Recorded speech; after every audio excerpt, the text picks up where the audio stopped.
안녕하십니까. 자, 부동산원법 한조민입니다. 자, 오늘은 우리 부동산원법 기본 이론과정 전 3주차 수업 복습 강의입니다. 그래서 우리 이제 기본 이론과정 3주차에서는 이제 용도지역의 건폐율, 용적률 작업부터 이제 수업을 나갔고요. 그래서 용도지역이 전국의 토지에 빠짐없이 가장 기본적인 생활권을 중복되지 않게 지정을 하고 그 생활권에 맞게 토지를 써라. 우리한테 직접적으로 규제. 이 행위자랍니다. 그래서 건축자, 생활권에 맞는 것만 건축해라. 그리고 건폐율하고 용적률 다 건물의 크기자. 그래서 생활권에 맞는 크기로 건물 건축해라. 그래서 이 건폐율과 용적률은 우리 시험에 그냥 매년 나옵니다. 그래서 부동산을 공부했다. 그럼 반드시 알아야 되고요. 특히 용적률이 요새 계속 시험에 출제를 하고 있죠. 그래서 건폐율은 대지 면적에 대한 건축 면적의 비율. 그래서 우리 공식으로 건대, 건축 면적 나누기 대지 면적 곱하기 100. 자, 건폐율을 줄이게 되면 건축물의 면적, 건축 면적, 이 수평 크기가 규제가 된다. 그래서 건물의 수평 크기를 규제하는 게 건폐율. 그다음 용적률은 대지 면적에 대한 연면적의 비율. 그래서 우리 공식은 연대, 연면적 나누기 대지 면적 곱하기 100. 그 용적률을 줄이면은 연면적이 줄어들게 돼요. 연면적이란 각 층 바닥 면적의 합계. 각 층 1층, 2층, 3층 각 층의 면적을 다 합친 총 면적. 연면적이 줄어드니까 뭐가 떨어지는 거냐? 충수. 그래서 건폐율은 건축 면적, 건물의 수평 크기를 규제하고 용적률은 연면적을 규제해서 충수, 입체 크기를 각각 규제합니다. 그래서 이 땅에 어떤 크기로 몇 층까지 건물 지을 수 있는지 건폐율, 용적률을 통해서 우리가 이제 따져볼 수가 있는데요. 자, 이 건폐율과 용적률의 규정 체계는 우리 이제 사용도 구적. 그래서 법에서 규정하는 도시, 관리, 농림, 자연환경, 보전적. 다시 도시지역이 주상, 공록. 그리고 관리지역이 보생계, 농림, 자연환경, 보전. 이게 사용도 구적. 이 노란색으로 쓴 거, 이게 법에 규정하는 용도지역의 종류입니다. 이 용도지역의 종류에 대한 건폐율, 용적률 최대한도는 법에서 법률로 규정. 그리고 도시지역이 세분되는 것은 대통령령에서 세분되니까 이 대통령령에서 세분 용도지역별 건폐율, 용적률 최대한도를 정하고요. 이 대통령령의 범위에서 우리 실제 실무에 적용하는 건폐율, 용적률은 조례로 정합니다. 특광시군 조례. 근데 조례는 지자체마다 다르니까 우리 시험은 법령. 대부분 요 대통령령에 정하는 건폐율, 용적률 최대한도를 물어보는데 재정령 같이 법률의 최대한도 갖고 직접 물어볼 수도 있죠.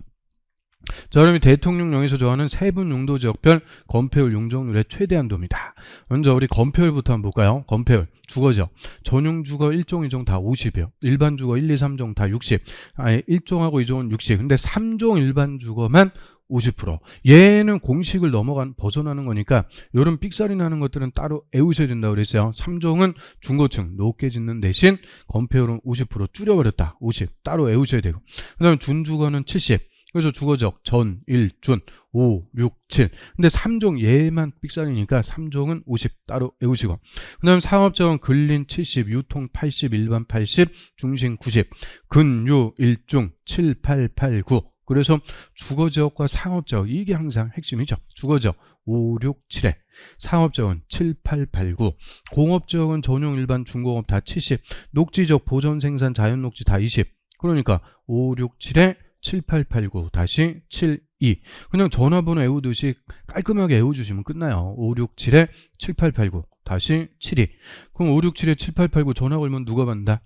건폐율이 받는다고 그랬죠. 예, 건폐율입니다. 그래서 5, 6, 7에 7, 8, 8, 9 다시 7, 2 그리고 3종 일반 주거만 50% 이거 따로 외우셔야 됩니다. 그 다음에 용적률 최대한도. 자, 우리 최소한도는 필요 없다고 그랬어요. 최대한도. 그러면 주거지역 1종 전용 주거 1이니까 100.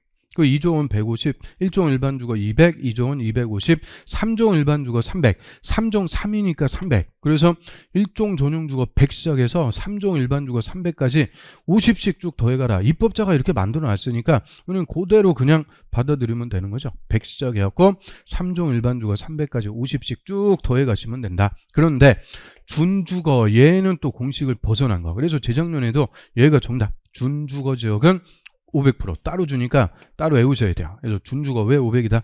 준주거 지역 다섯 글자 500. 그래서 준주거는 따로 외우시고 3종 일반주거 300 요거 그대로 공업적으로 갖고 와서요. 전용공업 300, 일반 350, 중공업 400. 공업적도 그냥 쭉 300씩하고 50씩 더해가시면 됩니다. 주거지역하고 연결해서 공업지역도 50씩. 그 다음에 상업지역이 좀 독특해요. 근린상업 900, 유통 1100, 일반 1300, 중심 1500. 그래서 근린상업 할 때 근자에서 뭘 봤다? 구자를 딱 우리가 봤어요. 그래서 900 시작해서 200씩 쭉 더해가시면 끝. 그래서 근린상업 900 요거 찾아내는 게 핵심. 900 찾아갖고 200씩 쭉 더해가시면 됩니다. 그 다음에 녹지지역은 100%인데 다 100%예요. 근데 보존 녹지만 도시라도 개발 못하는 곳이니까 얘만 80%죠. 그래서 보존 녹지 80. 이것도 따로 좀 외우셔야 돼요. 그래서 용적률은 준주거 500, 보존 녹지 80. 이거 따로 외워야 되고 나머지 다 공식입니다. 그래서 다 공식화예요. 그래서 우리가 용도지역은 요 순서가 1번부터 16번까지 순서만 잡히면 다 공식화였고 간단하게 따져볼 수가 있고요. 그리고 요 대통령령에서 세분되는 용도지역 중에서 맨 밑에 오는 것들 있죠. 주거지역은 맨 밑에 오는 게 준주거 건폐율 70, 용적률 500. 이게 주거지역의 법률의 최대한도예요. 70, 500. 이 범위에서 대통령령에서 세분해갖고 싹 규정을 해주고 있는 거죠. 그럼 상업지역은 맨 밑에 중심상업 90, 1500. 이게 상업지역의 법률의 최대한도 90, 1500 범위에서 세분해갖고 대통령령으로 규정. 공업지역은 맨 밑에 준공업지역 70, 400. 이게 공업지역의 법률의 최대한도. 그리고 녹지지역도 자연녹지 20, 100. 이게 녹지지역의 법률의 최대한도. 그래서 법의 최대한도는 세분 용도지역 중에서 맨 밑에 오는 것들. 요게 법률의 최대한도니까 맨 밑에 오는 거. 그러니까 순서만 알고 있으면 법률은 따로 외우고 그럴 필요가 없습니다. 그리고 우리 비도시적, 관리, 농림, 자연환경 보전. 자, 비도시적은 간단하다고 그랬어요. 보전관리, 생산관리, 농림, 자연환경 보전. 다 건폐율 20, 용적률 80. 2080 치약 이름 우리 맨날 아침에 그래서 이제 치약 2080 치약 쓰세요. 그래서 20, 80, 20%, 80%인데 계획 관리만 40, 100% 줍니다. 40, 100. 이 계획 관리만 비도시에서 유일하게 개발이 가능한 지역. 그래서 개발할 수 있게끔 40, 100, 20%씩 더 주는 거죠. 그래서 개, 4, 100. 계획 관리만 40, 100, 개, 4, 100. 그리고 이 계획관리지역하고 똑같은 게 비도시의 개발진흥지구. 개발진흥지구도 개발하기 위해서 지어놓은 용도지구니까 계획관리지역과 비도시의 개발진흥지구는 같다. 40, 100, 개, 400. 얘도 개, 400. 똑같이 갑니다. 그래서 40, 100 계획관리만 따로 외우시고 나머지는 2080입니다. 그래서 건폐율 용적률 최대한도 건축제한까지 우리가 싹 행위제한 내용들 봤는데 그럼 용도지역이 지정이 되면 지용도면 고시한 날부터 이제 행위제한합니다. 그런데 아직 용도지역이 지정이 안 돼 있어요. 땅이 있는데 아직 용도지역을 지정 안 해줬다. 그러면 그 땅은 지정해 줄 때까지 일단 행위제한이 제일 센 지역. 자연환경 보전지역에 행위제한을 일단은 적용하게 되고요. 자, 도시지역으로는 지정이 됐는데 주, 산, 공, 녹 16개. 이게 세분은 아직 안 해줬어요. 그냥 도시지역으로만 지정했다. 그러면 그 땅은 세분할 때까지 보전 녹지지역에 행위제한을 일단은 적용합니다. 이유는 도시지역에서 가장 행위제한이 센 것, 보전 녹지. 그 다음에 관리지역으로 지정은 됐는데 보생계 세분이 아직 안 됐다. 그럼 그 땅은 세분할 때까지 보전관리지역에 행위제한을 일단은 적용합니다. 그래서 관리지역 중에서 가장 행위제한이 센 것. 그러니까 용도지역이 미지정이거나 미세분일 때는 일단은 행위제한 제일 센 거 적용하고 있어라. 그 얘기인데 아예 미지정일 때는 자연환경 보장. 도시지역이 미세분일 때는 보전녹지, 관리지역이 미세분일 때는 보전관리지역 규정을 일단은 적용합니다. 그래서 다 키워드는 보전자, 이 보전자 들어가는 거 찾으면 된다. 그게 공식이 됩니다. 그래서 여기까지 용도지역제, 건폐율, 용적률 봤고요. 그 다음에 이제 용도지구. 자, 용도지역, 용도지구는 그냥 매년 우리 시험에 출제요. 근데 작년에 용도지역은 한 문제도 안 나왔어요. 그래서 올해는 용도지역이 거의 2문제 출제가 예상이 되고요. 대신 작년에 34회 때는 용도지구에서 2문제. 그것도 뭐 어려운 거 물어본 게 아니고 용도지구의 이름, 목적 이거 정확하게 파악하고 있는지 그거 단순하게 물어봤습니다. 그래서 용도지구 이것도 매년 그냥 물어본다. 그럼 용도지구는 지구자 붙었으니까 일부 토지의 용도, 쓰임새를 정하는데 용도지역을 보완해주는 역할, 용도지역의 기능을 더 증진, 경관, 안전 이런 것들을 추가적으로 도모할 필요가 있을 때 일부 토지의 국지적으로 그리고 용도지역에 추가해서 그리고 지정할 수가 있다. 용도지구는 지정할 수가 있고요. 용도지구가 지정이 되면 용도지역의 행위제한을 강화하거나 완화하는데 주로 건축을 규제합니다. 건물의 높이, 구조, 외관 이런 개별 건축 제한을 통해서 용도 지역을 보충해주는 역할. 그래서 용도지구는 필요하면 하나의 토지에 경관지구, 고도지구, 방화지구 얼마든지 중복해서 지정할 수도 있다. 중복 지정이 가능하다. 이게 용도지구는 또 특징.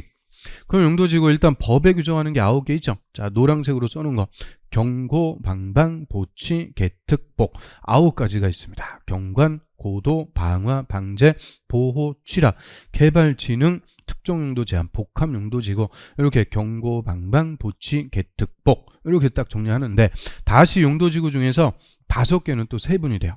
그래서 용도지구는 제일 잘 물어보는 게 종류하고 세분 어떻게 들어가는지 그런 거 이름 정확하게 알고 계십니까? 이거 물어보는 거고요. 자, 경관지구는 경관을 보하는데 자연, 시가지, 특화, 자, 시, 특 세 가지로 다시 세분해갖고 지정이 됩니다.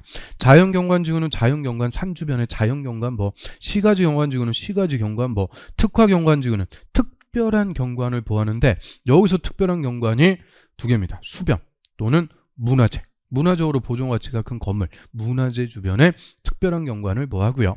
고도지구는 건물의 최고 높이를 규제, 공항 주변 같은데 최고 높이 딱 정해놓고 최고 높이를 초과하는 높은 건물을 못 짓게 일률적으로 규제합니다. 방화지구는 화재를 예방, 건물 밀집 지역, 재래시장 이런데 화재 예방하기 위해서, 방제지구는 풍수해, 산사태, 지반 붕괴, 지진 이런 자연재해를 예방하기 위해서 지정을 하고요. 방제지구는 다시 2가지요. 시가지, 자연.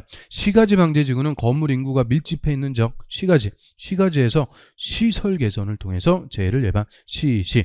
자연방제지구는 해안가, 하천변, 급경사지 주변에서 건축 제한을 통해서 재해를 예방하고요. 그래서 요새 이제 기후위기, 환경위기 이런 것 때문에 재해가 빈번하게 발생하니까 최근 10년간 2번 이상 동일한 재해가 발생했다. 이런 곳은 방제지구를 의무적으로 지정을 해야 됩니다. 자, 원래 용도지구는 임의적으로 지정할 수 있다. 할 수도 있고 안 할 수도 있는데 방제지구는 의무적으로 지정. 그리고 방제지구 지정할 때는 재해 저감 대책 그것도 반드시 포함이 됩니다. 의무적으로 지정. 그 다음 보호지구는 일정한 지역을 보호하는데요. 얘도 3개. 역사, 문화, 환경, 중요설물, 생태계, 역중생. 그래서 경관, 자시, 특, 보호, 역중생. 하여튼 요거 비싸버려갖고 제일 잘 바꿔준다. 그래서 보호지구, 역사, 문화, 환경 보호지구는 역사, 문화적으로 보존 가치가 큰 지역을 보호합니다. 경주지역 자체를 보호한다. 이때는 역사, 문화, 환경. 얘는 지역. 얘는 건물이라고 그랬죠. 문화적으로 보존 가치가 큰 건물, 문화재. 그 다음 중요시설물 보호지구는 중요한 시설물을 보호해요. 여기서 중요한 시설물이란 5개 있죠. 항만, 공항, 공용, 교정, 군사시설. 학교 이런 거 해당 사항 없다. 항만, 공항, 공용, 교정, 군사시설 5개 중요한 시설물을 보호합니다. 생태계 보호지구는 야생 동식물, 서식처 같은데 생태계 보호하는 거고요. 그 다음 취락지구가 또 잘 물어보는 거예요. 취락은 마을. 그래서 취락을 정비, 살기 좋은 마을로 재개발시켜주기 위해서 정비하기 위해서 하는 게 취락지구인데 자연 집단, 자연 취락지구는 자연 취락. 그리고 시골 같은데 녹지, 관리, 농림, 자연환경, 보존적, 녹관농자, 녹지나 비도시에 자연 취락을 정비하는 게 자연 취락지구. 그래서 절대 자연 취락지구는 주상, 공업적에서는 지정할 수가 없습니다. 녹관농자가 대상. 그 다음에 집단 취락지구는 개발 제한 구역의 취락을 정비, 개집. 이게 작년에도 그냥 한 문제. 개집. 개발 제한 구역이라도 집단 취락지구만큼은 살기 좋은 마을로 정비를 해주게 되고요.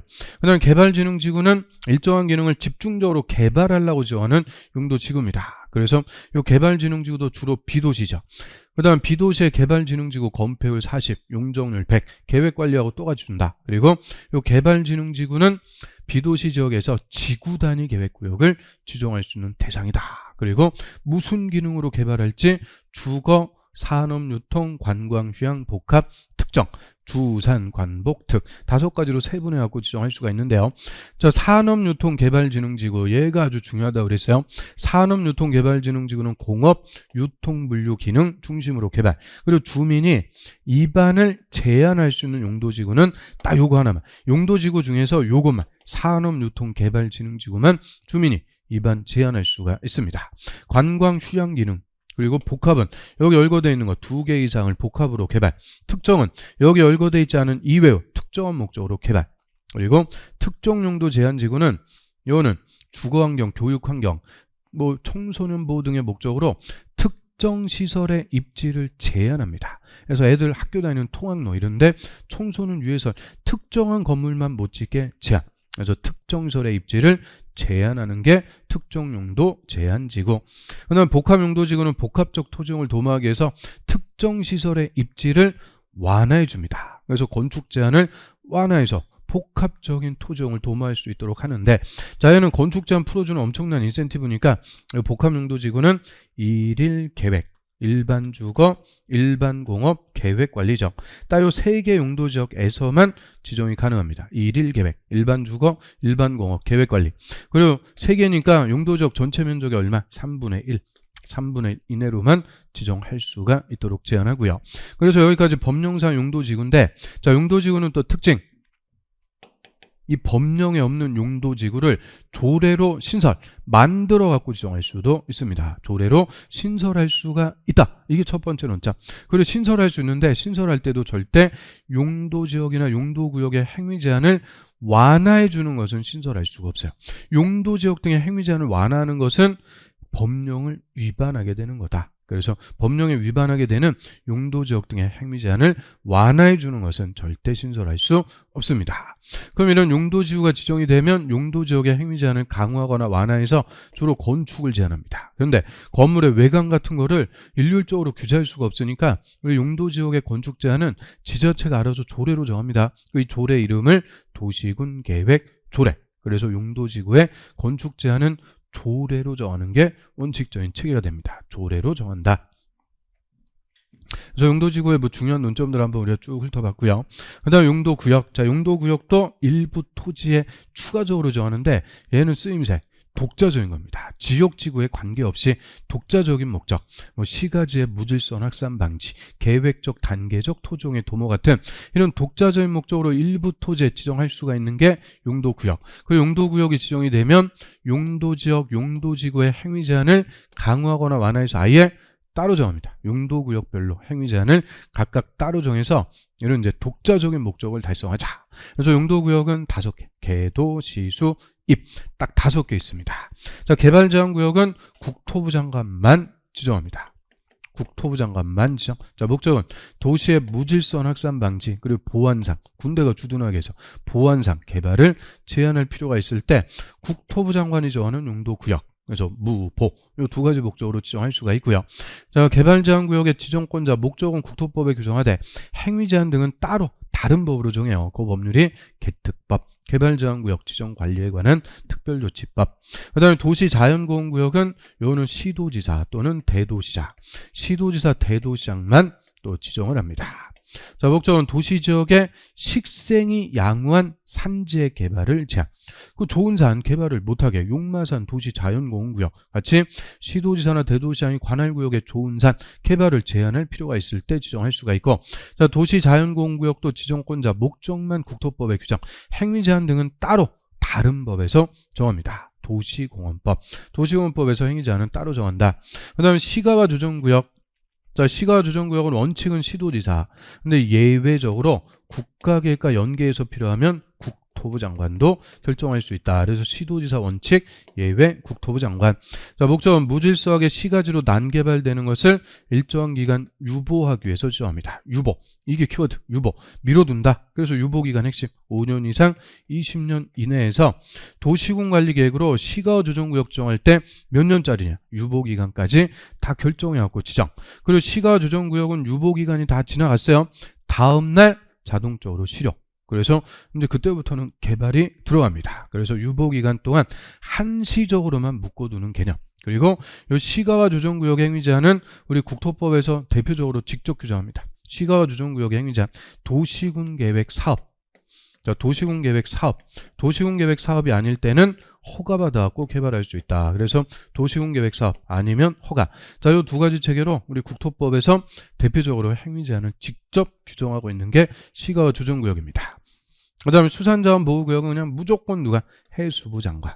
해수부 장관이 수산자원의 보호 육성을 위해서 바다에다가 지정하니까 하여튼 이 수산자원 보호구역은 그냥 무조건 해수부 장관이 다 합니다. 그 다음에 입지규제 최소구역은 얘도 용도구역의 한 종류예요. 그래서 입지규제, 건축에 관한 규제를 최소화해서 도시 정비, 재개발을 촉진하고 지역 거점을 육성하고 개발. 그래서 개발을 하기 위해서 지정하는 용도 구역인데 입지 규제 최소 구역은 그냥 결정권자가 다 지정할 수가 있습니다. 결정권자, 국토부 장관, 시도지사, 대도시장 다 지정할 수가 있고, 자, 입지 규제 최소 구역은 구체적인 지정 대상. 도시 정비를 촉진하고 지역 거점을 육성 개발하는 거니까 도심이나 부도심 생활권의 중심지를 지역 거점으로 육성, 또 철도 역사 터미널 주변 지역을 집중적으로 정비, 서울 역사 뒷동네 이런데, 그리고 트리플 역세권이라고 그랬죠. 3개 이상 노선이 교체하는 대중교통 결절지로부터 반경 1km 이내, 청량 역사 뒷동네 이런데 땅값은 비싼데 사업성이 없으니까 입지규제 최소구역으로 정해서 엄청난 인센티브하에 재개발을 촉진, 정비를 촉진하기 위해서, 또 도시재생 활성화 지역, 도시 첨단 산업단지, 산업단지는 딱 그거만, 도시 첨단 산업단지, 그리고 뭐 소규모 주택 정비 사업 이런 것들, 이 정비를 촉진하기 위해서 필요하면 다 입지규제 최소구역 지정할 수가 있고요. 참, 그 정비가 필요한 지역 중에서 용도지역, 주거지역하고 공업지역, 상업지역은 해당 사항 없어요. 주거지역, 공업지역에서 정비가 시급한 거. 그런데 입지규제 최소구역 다 지정할 수가 있고, 자, 입지규제 최소구역의 행위 제한은 입지규제 최소구역 계획으로 따로 정합니다. 입지규제 최소구역의 행위 제한은 입지규제 최소구역 계획으로 정한다. 그래서 입지규제 최소구역의 행위 제한을 따로 정하기 위해서 수립하는 계획이 입지규제 최소구역 계획이 됩니다. 그 다음에 입지규제 최소구역은 이런 이제 각종의 규제들을 풀어주는 엄청난 인센티브를 주니까 다른 법에서는 절대 지정할 수가 없도록 합니다. 입지규제 최소구역은 무조건 국토법에서만 지정을 할 수가 있다. 그래서 용도구역들 한번 우리가 쭉 훑어봤습니다. 그 다음에 이제 도시군관리계획 내용 중에서 용도지역, 용도지구, 용도구역 순서대로 우리 기반설의 설치, 정비, 개량. 그래서 기반설을 설치, 정비, 개량하려면 도시군관리계획으로 결정, 즉 기반설이 47개가 있죠. 47개 기반설 중에서 하나를 도시군관리계획으로 결정하게 되면 그때부터는 도시군계획 시설, 그 결정한 도시군계획서를 설치하는 사업, 도시군계획 시설 사업을 시행해서 관할구역에 도로도 놓고 전철도 놓고 할 수가 있게 됩니다. 그래서 자, 기반설은 도로, 철도, 상하수도, 학교, 공원 등등 통칭하는 개념. 자, 이런 기반설을 구체적으로 관할구역에 설치하려면 도시군관리계획으로 학교 여기다가 설치하겠다. 녹지라고 하고 있는데 이거 공원이죠, 공원. 공원 같은 거 어디다가 조성할지 공원. 그리고 뭐 도로 어디다가 설치할지 이런 기반설을 설치하려면 하나를 도시군관리계획으로 딱딱 결정해서 도시군계획 시설 사업으로 설치를 하게 됩니다. 그리고 이 기반설 중에서 또 아주 중요한 게 공동구라고 합니다. 공동구, 전기, 가스, 수도 같은 공급 설비, 통신, 하수도 시설 등 지하 매설물을 공동 수용하기 위해서 지하에 설치하는 시설물, 큰 터널. 그래서 공동구가 설치되면 전봇대가 싹 사라져갖고 미관이 개선, 그리고 도로 구조도 보장, 교통의 원활한 소통, 여러 가지 공익이 있으니까 우리 이제 신도시 같은 거 개발할 때 공동구도 다 의무적으로 설치해야 돼요. 공동구 200만 제곱미터를 초과하는 신도시를 개발하든 구도시를 재개발하든 아파트 단지를 건설하든 200만 초과할 때 이때는 사업 시행자가 공동구도 다 의무적으로 설치합니다. 그리고 공동구는 설치 비용이 많이 들어가니까 사업 시행자하고 공동구 점용 예정자들이 함께 설치 비용을 부담을 해주도록 하고요. 자, 공동구 뭐 하려고 설치했어요? 지하 매설물을 공동 수용하기 위해서. 그래서 공동구가 설치되면 전선, 통신선, 수도관 이런 것들 다 의무적으로 공동구에 수용해야 돼요. 그런데 공동구 협의회 심의 거쳐갖고 수용할 수가 있는 게 있죠. 2개. 가스관, 하수도관. 그래서 가스관 폭발하는 거 제일 위험한 거고, 하수도관 제일 더럽고 냄새나고, 가스관하고 하수도관은 임의적으로 수용할 수가 있습니다.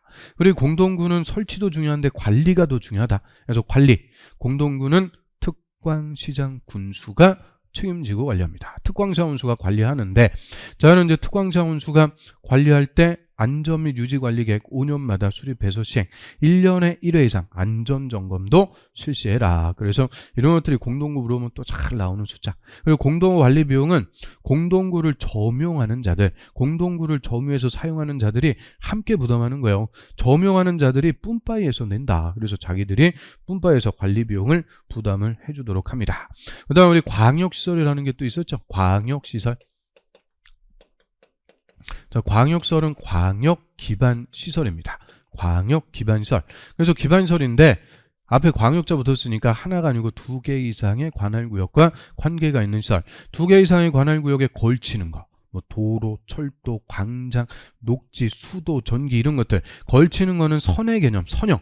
그리고 2개 이상의 특광시군이 공동으로 이용하는 것들. 항만, 공항이라든지 뭐 자동차 정류장 또는 장사시설, 화장장 같은 거. 이런 공동으로 이용하는 시설은 개념이 장소. 그래서 선이냐 장소냐 이걸로 구분하시면 되는데 광장 특히 조심하시라고 그랬어요. 광장은 걸치는 걸로 규정합니다. 그래서 이런 광역시설 설치할 때도 기반시설이니까 도시군계획시설 규정에 따른다. 즉 도시군관리계획으로 결정해서 시설 사업으로 설치하는 게 원칙입니다. 그런데 얘는 아무래도 광역 2개 이상의 관할구역과 관계가 있고 큰 거고 그래서 특수성이 있으니까 설치관리 예외가 있어요. 관계특광사원수가 협약을 체결하거나 협의회를 구성해서 설치관리할 수 있다. 근데 협약이나 협의회 구성이 안 돼요. 같은 도라면 그냥 도지사가 총대 메고 직접 설치관리할 수 있고요. 도지사의 광역시설 설치하는 것을 광역사업이라고 합니다.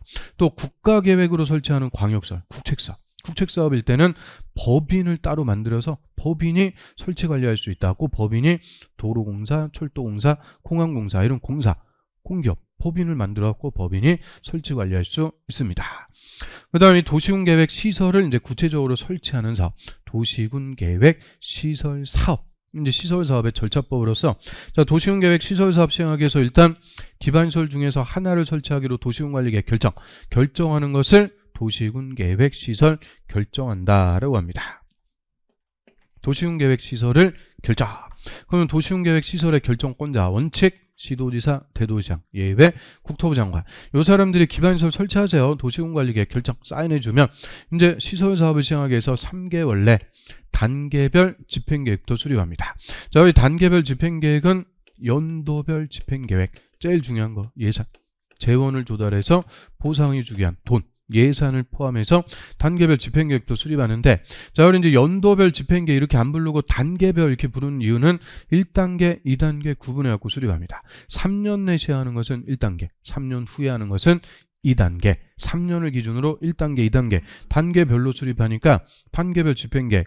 그래서 단계별 집행계획의 수립은 이꼴 입안한 자가 한다라고 그랬죠. 기반시설을 설치하기 위해서 도시군관리계획을 입안한 사람. 그 원칙적인 입안자, 특, 광, 시장, 군수. 예외적으로 국토부 장관, 도지사가 입안했으면 국토부 장관, 도지사. 그래서 입안한 자가 단계별 집행계획도 수립. 그러면 이제 정한 연도에 예산을 편성해서 이제 사업을 합니다. 자, 시설사업을 시행하는 자를 시행자라고 합니다. 시행자. 그러면 시설사업 원칙적으로 누가 시행하겠어요? 시설사업의 시행자 원칙. 자, 항상 이 도시군 하면은 특광시군. 그래서 특광시군 관할구역 단위로 사업하니까 원칙적인 시설사업 시행자는 특, 광, 시장, 군수입니다. 특광사 원수가 관할구역의 시설사업을 원칙적으로 의무적으로 시행. 딴 사람이 하는 게 아니고 특광사 원수. 근데 우리 특광시군을 넘어서 전국적인 규모로 하는 국책사업일 때는 그냥 한 방에 국토부 장관. 또 시군에 걸쳐갖고 도지사는 광역사업일 때는 한 방에 도지사. 다 직접 시행할 수가 있고요. 그래서 특광사 원수가 원칙, 국토부 장관, 도지사, 예외. 자, 요자들이 시행자가 됐을 때는 우리 국가나 지자체 행정청 시행자라고 합니다. 행정청. 그런데 이 시설 사업은 행정청만 시행하는 게 아니고 능력이 되면 비행정청도 다 지정. 행정청으로부터 지정받아갖고 시설 사업 시행할 수가 있게 됩니다.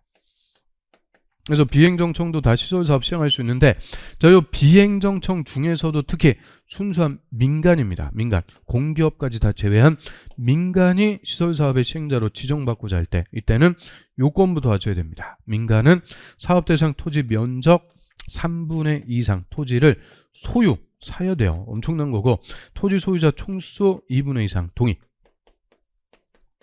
다 받아야 된다. 그래서 얘는 면적 3분의 2 이상 소유 총수 2분의 2 이상 동의. 이게 이꼴 수용요건이다 라고 했습니다.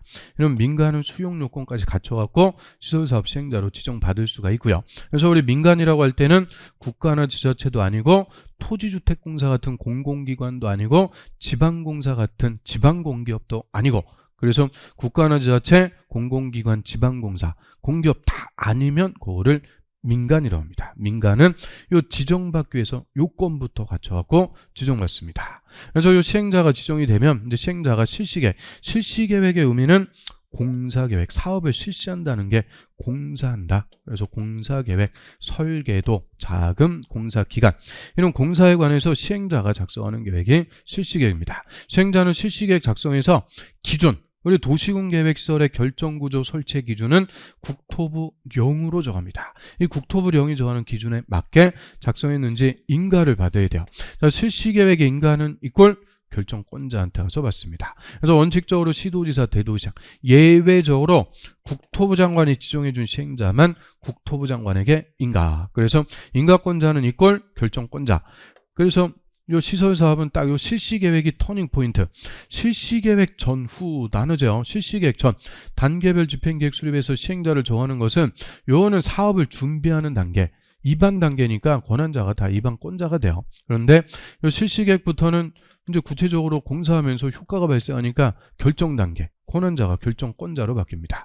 결정을 고시하든 인가를 고시합니다. 그래서 인가권자는 결정권자가 되는 거고 이 실시계획의 인가고시가 나면 이제 시행자는 비로소 공사에 착수, 사업을 할 수가 있게 됩니다. 즉 공사를 하는데 자 우리 시설사업이라는 공익사업을 효율적으로 할 수 있게끔 우리 국토법에서 시행자에게 또 각종의 특권을 줘서 시행자 효율적으로 사업을 할 수가 있도록 해줘요.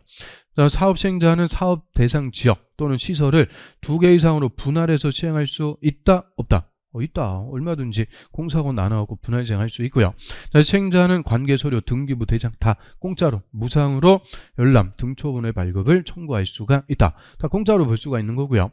그 다음에 이해관계인에게 서류를 송달, 붙여야 되는데 주소고소가 불명, 송달할 수가 없을 때는 공시로 송달에 가름할 수 있다. 공시 송달할 수 있다? 없다? 있다. 그래서 이런 것들은 그냥 있다 없다 단순하게 주니까 다 할 수 있는 거예요. 그래서 시행자의 특권 다 할 수 있고 핵심은 수용권하고 출입권 이런 것들이 이제 핵심. 그래서 시설사업 시행자는 사업에 필요한 토지 등, 자 여기서 토지 등이라고 할 때는 사업에 필요한 토지, 건물, 물건, 권리 이런 사업에 필요한 토지 등은 강제 취득 수용할 수도 있고 강제 사용, 사용할 수도 있습니다. 근데 우리 인접 토지 등은 절대 수용 못한다고 그랬어요. 인접 토지 등은 사용권만 인정을 해줍니다. 그리고 수용할 때 절차는 항상 공취법을 준용. 그리고 공취법 공익사업을 위한 토지 등의 취득 및 보상에 관한 법률, 공취법을 준용해서 수용. 그래서 공취법에서 수용하려면 일단 국토부 장관에게 사업 인정부터 받아야 돼요. 무슨 사업?